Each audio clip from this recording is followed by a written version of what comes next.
Bismillahirrahmanirrahim. Assalamualaikum warahmatullahi wabarakatuh. Alhamdulillah wassalatu wassalamu ala Rasulillah wa ala alihi wa sahbihi ajma'in. Nawaitu ta'alluma wa ta'lima wa tazakkura wa tazkira wa naf'a wal intifa' wal ifadah wal istifadah wal hasa 'alal tamassuki bi kitabillahi wa sunnati rasulih wad du'a ilal huda wad dalalata 'alal khair ibtigha'a wajhillahi wa mardatihi wa qurbihi wa sawabih.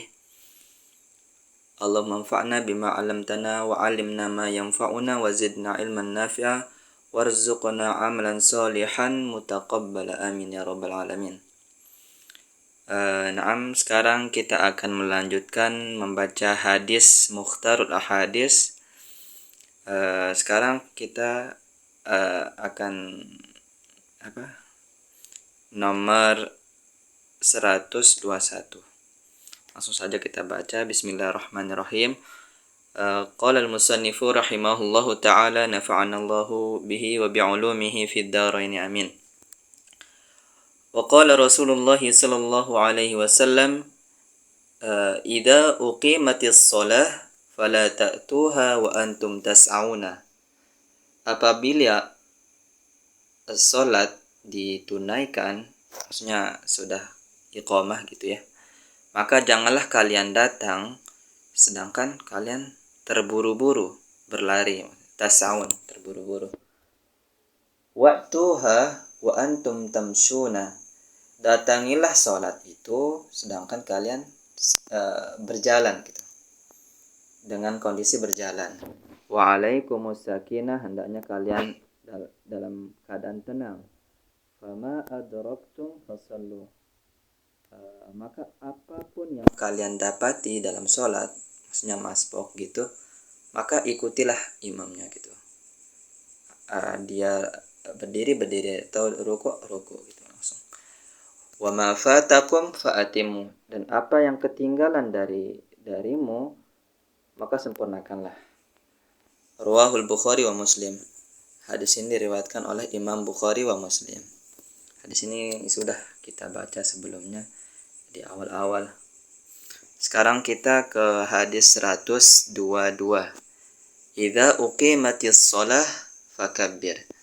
Apabila salat sudah didirikan, maka mulailah bertakbir, takbiratul ihram. Summa qra' ma tayassara ma'aka minal Qur'an. Lalu bacalah apa yang mudah bagimu, maksudnya bacalah Al-Quran gitu, apa yang mudah bagimu. Dalam mazhab Syafi'i tentu maksudnya ini Al-Fatihah, tapi kalau dalam mazhab lain tidak mesti gitu. Ini hanya perbandingan mazhab ya. Untuk dalam mazhab Syafi'i membaca Al-Fatihah itu wajib. Summarka' hatta tatma'inna raki'an. Lalu rukuklah hingga engkau mendapati ketenangan dalam ruku itu. Summarfa' hatta ta'tadila qa'iman. Lalu bangkitlah hingga kalian beriktidal dengan keadaan berdiri. Summasjud hatta tatma'inna sajidan. Lalu sujudlah hingga kalian merasakan ketenangan dalam sujud tersebut. Sumarfa' hatta tatma'inna jalisan. Lalu bangkitlah hingga kalian mendapatkan ketenangan dengan keadaan duduk itu, duduk di antara dua sujud. Itu maksudnya. Summasjud hatta tatma'inna sajidan. Lalu sujud kembali hingga kalian mendapati ketenangan, tumaninah maksudnya dalam keadaan sujud. Summaf'al zalika fi salatika kulliha. Lalu lakukanlah semua tersebut itu dalam sholat kalian. Nah, ini hadis ini penting kita renungkan. Jadi sebagaimana sabda Rasulullah SAW yang lain gitu, Rasulullah memerintahkan kepada kita, "Shallu kama ra'aitumuni usolli." Sholatlah kalian sebagaimana kalian melihat aku sholat. Yang maksudnya itu adalah kita mengetahui ada dalil perintah Rasulullah yang menyuruh kita seperti berdiri, takbir, sujud, ruku, dan lain sebagainya. Nah, ini hadis ini penting kita untuk diingat. Kalaupun tidak bisa dihafal, cukup diingat aja. Oh, ada hadisnya yang berbunyi untuk setiap gerakan itu pasti ada tumaninahnya. Rawahul Bukhari wa Muslim. Hadis ini diriwayatkan oleh Imam Bukhari dan Imam Muslim.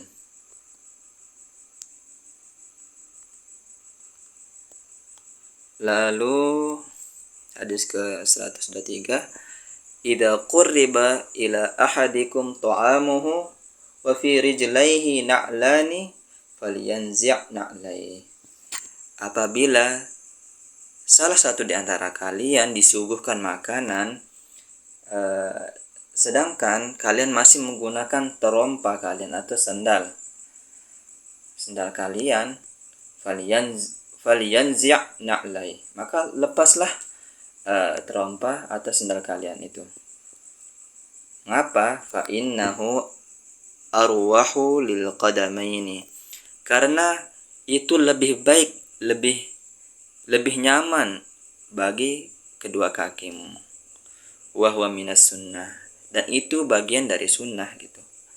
Jadi kita tidak boleh menolak ajakan orang yang kita disuguhkan makanan. Meskipun kita sudah makan, tapi kita menghargai gitu pemberian ajakannya gitu. Rawahu Abu Ya'la an Anasin. Di sini diriwayatkan oleh Abu Ya'la dari sahabat Anas. Selanjutnya, idza kasurat dzunubul 'abdi falam yakul lahu minal 'amal ma yukaffiruha ibtalahu Allahu bil huzni yukaffiruha anhu. Apabila dosa seorang hamba itu banyak sekali, sudah banyak ini dosanya hamba tersebut, falam yakul lahu minal amal, sedangkan ia tidak memiliki amal mayukafirha, untuk menutupi dosa-dosanya tersebut. Lalu bagaimana caranya? Ibtalahu Allahu bil huzni, maka Allah akan memberikan ujian dengan kesedihan yang sangat berat gitu. Untuk apa? Liyukaffiraha anhu, untuk menutupi dosanya gitu, apabila seorang hamba tidak memiliki amal gitu. Nah, hadis ini diriwayatkan oleh rawahu Ahmad an Aisyah. Hadis diriwayatkan oleh Imam Ahmad dari Aisyah. Selanjutnya, idza kana akhiruz zamani kana qiwamu dinin nas wa dunyahum ad-darahim wad dinaniru. Apabila di akhir zaman nanti, itu katanya Rasulullah, bahwa tolak ukur dari agama atau dunia seseorang itu adalah apa? Dirham dan dinar. Maksudnya pada akhir zaman nanti itu Rasulullah berpesan kepada kita bahwa tolak ukur dari agama dan dunia manusia itu adalah uang gitu. Nah, ini sebuah fitnah yang besar gitu. Hadis ini diriwayatkan oleh rawahu At-Tabarani, Imam At-Tabarani. Selanjutnya, idza mata waladul 'abdi qala Allah Ta'ala li malaikatih. Apabila mati seorang anak hamba, terus Tuhan berfirman kepada malaikatnya, qabattum walada 'abdi, kalian telah mencabut anaknya hambaku. Fayaquluna na'am. Para malaikat menjawab, ya. Fayaqulu qabattum samarata fuadi, kalian telah mencabut buah hatinya, fayaquluna na'am, para malaikat itu menjawab iya. Fayaqulu, lalu Allah Subhanahu wa taala berfirman lagi, madza qala abdi, apa yang dia katakan hambaku, maksudnya yang abid itu ya, yang orang tuanya, maksudnya orang tua anak yang meninggal, anaknya kan meninggal gitu. Nah, orang tuanya ini apa yang dikatakan hambaku, kata firman Allah, fayaquluna hamidaka wastarja'a, dia memujimu dan istirja. Maksudnya itu istirja itu mengucapkan kalimat innalillahi wa inna ilaihi raji'un. Jadi misalnya ada seorang hamba memiliki seorang anak dan anaknya ini sakit, lalu malaikat mengambilnya gitu, mencabut nyawanya. Terus seorang hamba ini berkata, alhamdulillah, setelah dia mengucapkan alhamdulillah karena sudah diangkat kejerihan atau keletihan dari kesakitan anaknya tersebut, lalu dia mengucapkan innalillahi wa inna ilaihi raji'un.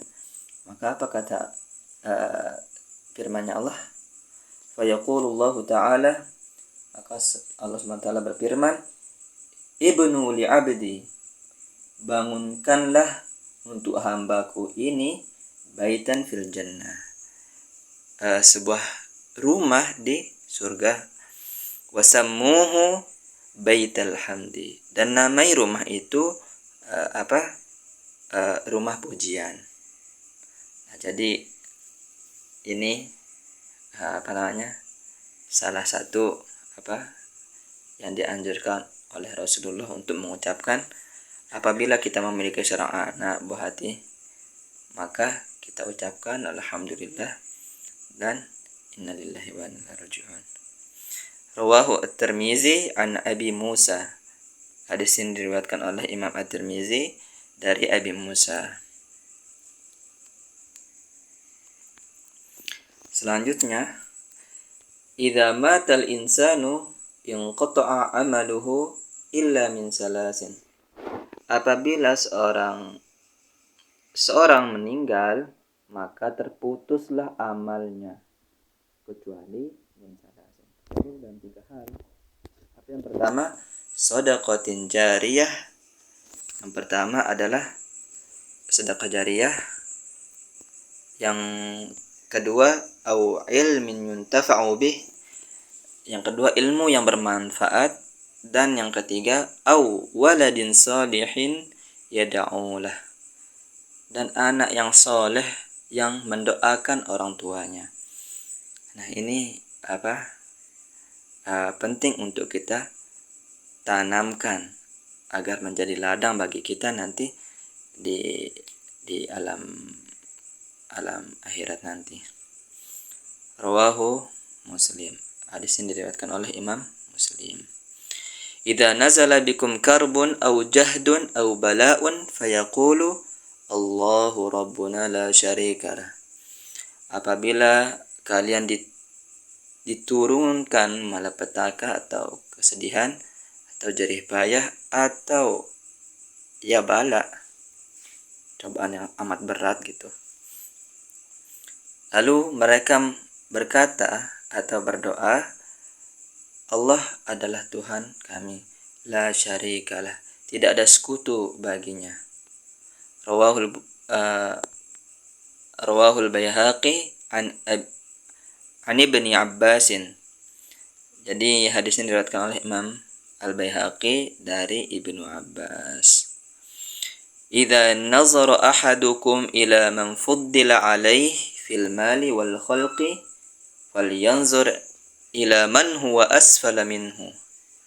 Apabila salah satu di antara kalian melihat terhadap orang yang diberikan keutamaan kepada mereka seperti mal, harta, atau rupawan, cantik atau ganteng, atau sehat fisik dan lain sebagainya, falyanzur ila man huwa asfala minhu, maka lihatlah yang lebih rendah darinya gitu. Agar apa? Agar dia bersyukur.